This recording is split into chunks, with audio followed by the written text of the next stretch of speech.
кийинки сөз депутат Касымалиева Аида Камчыбековнага берилет. Рахмат, Асель Союзбековна. Менин суроом саламаттык сактоо министрлигине. Негизи сиз өзүңүз билесиз, биз көптөн бери тегерек стөлдөрдү өткөрүп келатабыз да, жанагы дипломго чейинки, дипломдон кийинки билим берүү боюнчачы. Анан мына тегерек стөлдөрдү өткөргөнүбүз менен мындай жыйынтык жакшы болбой атат. Негизи айтсаңыз, азыр мен суроолорум дипломго чейинки билим берүү тармагына да.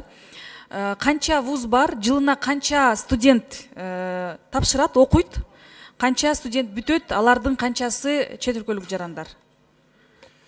Мен урматтуу Аида Камчыбековна, бул боюнча так маалымат мен билгенди айтайын. Бүгүнкү күндө 6 вуз Кыргызстандын граждандарын окутат. 6 вуз. Бул жерде Кырсу, Ожгу, КГМА, андан тышкары Жагу факультет, Канттагы факультет. Анан кийин бул жерде биз жылына 1570 бала окууну бүтөт. Бул бардыгы лечфак, педфак, стомфак, бүт бардыгы, фармфак бардыгы болуп. Негизинен бул жерде бюджеттин негизинде, грантовый негизинде 180 орун берилди, медакадемияга эле берилди. Бул 180 орун. Анан өзүңүздөр билесиздер, Кыргызский, Российский, Славянский университетте Россиянын квотасы бөлүнөт. Ал жерде Россиянын квотасы, ага биз таасир кыла албайбыз. Бирок акыркы убакытта 48ден 64кө чейин биз процентти бюджетнийлерди ошол трудоустройство боюнча өстү. Трудоустройство боюнча обязывать этип. Бул жерде депозиттин дагы жардамы бар. Депозиттин андан тышкары биз айтып атабыз, бюджетти бүткөндөн кийин барып 3 жыл иште бер токтом боюнча депчи. Анан кийин сиз айтып аткан додипломный подготовка боюнча прием. Бул жерде прием көбү иностранныйлар, бул Кыргызстан эл аралык университетинин эмесинде индустардан башка эмелер. Андан кийин азиатскийде иностранецтер окуйт, а медакадемия менен Кырсу да негизинен бул Казакстандан, анан Россиядан окушат.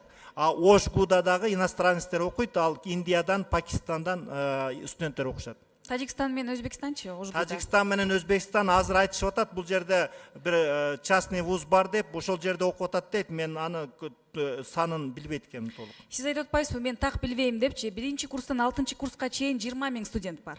Силердин маалыматыңар боюнча. Анын 7 000 чет өлкөлүк жарандар, 13 000 бизнес студенттер да. Бирок ошо жылдан жылга студенттер көп тапшырат жана көп аяктайт, бирок ал өлкөдөгү ички жана таңкыстыкты чечкен жок да. Себеби дегенде мына саламаттык сактоо министрлигинде так база данных жок. Анан сиз айтып аткандагы маалымат туура эмес. 3 жылга биз обязываем деп атасыз. Бирок өзүңүз да жакшы билесиз да, ошол көйгөй ошондо болуп атат го.